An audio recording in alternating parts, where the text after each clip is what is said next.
E aí, pessoal, tudo bem com vocês? Espero que sim. Hoje a gente vai estudar o módulo 17, tá? Atividade agrária na América, começa na página 125, beleza? Este módulo é sobre a agricultura na América e dividindo essa agricultura nos seus territórios. Na América do Norte, na América Central e na América do Sul, dividindo nas suas sub-regiões. Beleza? Vamos começar pela América do Norte. E aí, neste formato aqui, eu faço o seguinte, eu analiso a apostila e esses pontos que eu sublinhei aí serão a base das minhas falas. Beleza, a América do Norte, a gente sabe, é dividida em 3 países. Estados Unidos, Canadá e México. Vamos começar pelos Estados Unidos.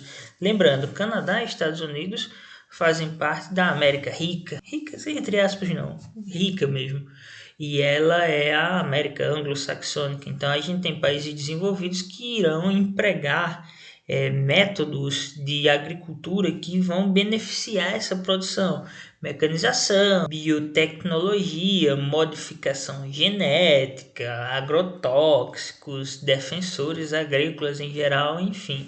A gente tem todo um equipamento para auxiliar essa produção. A gente vai tentar uma produção intensiva. Vê só, a agricultura, eu vou acompanhando aqui, os nossos grifos. A agricultura hoje ela tem uma pequena participação na renda dos Estados Unidos. Vale lembrar que os países desenvolvidos, eles têm como renda principal os seus produtos industrializados e também os seus serviços especializados, tá? A agricultura representa apenas 1,3% do PIB dos Estados Unidos, mas não é por isso que não é importante ter agricultura neste território, né? Os Estados Unidos têm um território muito vasto e também precisa alimentar sua população e também fornecer matéria-prima para suas indústrias. Como que os Estados Unidos organiza a sua agricultura? Memorizem essa palavrinha aqui, para pensar na agricultura dos Estados Unidos. A gente tem as faixas ou os belts, certo? Esses belts são faixas de território. A gente vai ver que eles são distribuídos de acordo com a latitude. Tem um mapinha aqui embaixo, eu vou mostrar para vocês. E aí ele vai ter as condições climáticas.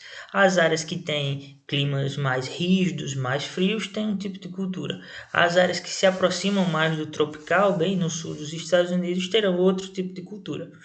E aí esses belts, essas faixas, são divididas de acordo com o tipo de produção que é possível executar lá. A gente tem o Dairy Belt, né, laticínio. Então a gente tem a produção leiteira, a gente tem o cinturão do trigo, a gente tem o cinturão do milho, e vamos descer para ver mais. Temos também o cinturão do algodão, o Cotton Belt, o cinturão das frutas cítricas, o Fruit Belt, e o Dry Farming, os cultivos irrigados de frutas e legumes. Vejam só, perceba que são como se fossem cinturões, né? Faixas de terra que a gente tem. Essa distribuição justamente de acordo com a latitude, né? A distância da linha do Equador. Aqui mais ao sul, teremos produtos mais associados aos cultivos tropicais, cana-de-açúcar, frutas cítricas, arroz, algodão, e à medida que a gente vai indo mais para o norte, a gente tem mais cultivos associados a essa área mais temperada, como por exemplo os laticínios e o trigo, beleza? Vale lembrar que a costa leste dos Estados Unidos é a que tem mais essa produção, é também uma das mais povoadas. Por que que aqui não tem tanta produção? Porque aqui a gente tem as montanhas rochosas, tá? Então, com as montanhas rochosas e com a área desértica, fica complicado de desenvolver a agricultura. Ainda assim, a gente tem, por exemplo, algumas culturas irrigadas aqui, perto das cidades de São Francisco, Los Angeles, lá na Califórnia. Certo? Então, quando a gente pensa a agricultura dos Estados Unidos, ela é mecanizada, ela é desenvolvida, ela não representa tanta riqueza dos Estados Unidos e ela é organizada em faixas de terra, os cinturões, os belts, certo? Vamos agora para o Canadá. Vale lembrar que o Canadá é o nosso país americano mais ao norte, o país mais setentrional, o país mais boreal, inclusive com parte do seu território dentro do Círculo Polar Ártico. Portanto, na área do Polo Norte. E aí, como que se dá essa produção primária do Canadá? Essa produção ligada à matéria-prima. A gente tem a exploração de madeira a partir da floresta de coníferas, né? Os pinheiros, as árvores de Natal, elas são utilizadas tanto para madeira, para lenha, para a própria árvore de Natal, que é uma tradição, quanto para a produção de papel. O Canadá é o maior produtor de papel jornal do mundo. Este papel jornal é produzido com base nesses pinheiros. E aí, quando a gente pensa na agricultura, como é que faz para ela se desenvolver? A maior parte do território ao norte é a tundra. Vamos dar uma olhada aqui no mapa e eu já volto na explicação. Essa área amarela é a tundra, que é aquela vegetação de musgos e líquens que se desenvolve apenas no verão, no inverno o solo está congelado. E nessa área em verde claro, a gente tem a floresta boreal de coníferas, que é utilizada para a exploração de madeira, como a gente já viu. Sobra então essas pequenas áreas em roxo, que é a policultura intensiva comercial. Pensemos sempre aqui, no Vale do Rio São Lourenço, uma das áreas mais povoadas do Canadá, aqui perto dos Grandes Lagos, e também aqui na área de Vancouver, na costa oeste do Canadá, costa sudoeste do Canadá, na verdade. Essas áreas aqui vai ter essa policultura voltada para produzir vários tipos alimentícios para alimentar a sua população. Mas o destaque para a grande produção mesmo canadense está aqui, nessa área em verde escuro. É uma agricultura extensiva altamente mecanizada. Ela é voltada para os cereais. E aí ela se desenvolve na área da vegetação das pradarias, né? Aqueles campos. Ela é chamada de prairie, tá? São as pradarias centrais. É parecida com os pampas gaúchos aqui no sul do Brasil. Nessa área a gente tem a produção de trigo, centeio e aveia. Então, relembrando, América do Norte, América rica, agricultura mecanizada, extremamente desenvolvida. Nos Estados Unidos, belts. No Canadá, a gente vai ter as prairies. E aí fica faltando mais um país. Este país é o México. Tá aqui o México. O México é curioso porque em 1917 teve início lá uma reforma agrária. Com essa reforma agrária houve a repartição de terras e aí a gente teve a criação de algumas propriedades coletivas ou comunais. Em espanhol, ejidos, certo?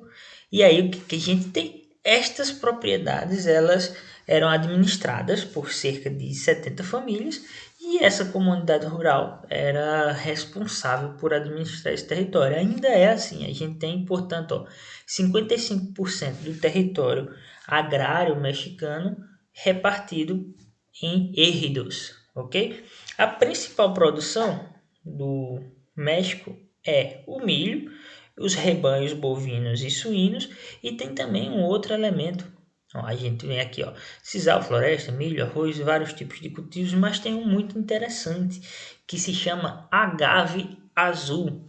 Você já ouviu falar do agave azul? O agave azul é uma planta que é a matéria-prima para a tequila, certo? Tequila é um produto de exportação muito importante do México. Lembrando, para a gente finalizar, uma curiosidade é que México, Canadá e Estados Unidos, os três da América do Norte, fazem parte de um acordo comercial chamado NAFTA, Acordo de Livre Comércio da América do Norte. Entretanto, em 2018, houve um novo acordo comercial para substituir o NAFTA, e ele é o SMCA. Como será que se pronuncia isso? Mas vale lembrar, nós sabemos que as suas iniciais são os nomes dos seus países. O S, United States, Estados Unidos, M de México e CA de Canadá. Beleza? Essa parceria faz com que alguns produtos agrícolas entrem ou saiam mais facilmente de um país para o outro. Esta é a primeira parte da nossa aula do módulo 17, a agricultura da América do Norte. Então vamos lembrar, palavrinhas-chave para cada uma delas. Estados Unidos, belts, muito bem. Canadá, prairies, ótimo. México, ejidos, certo? Repartição em propriedades coletivas comunais. Os belts, faixas de terra. E as prairies, a área das pradarias no sul do Canadá, já que o norte é bastante frio. Beleza? Esta é a primeira parte. A gente vai seguir na segunda parte. Você continua assistindo aí ao lado. Até a próxima. Tchau.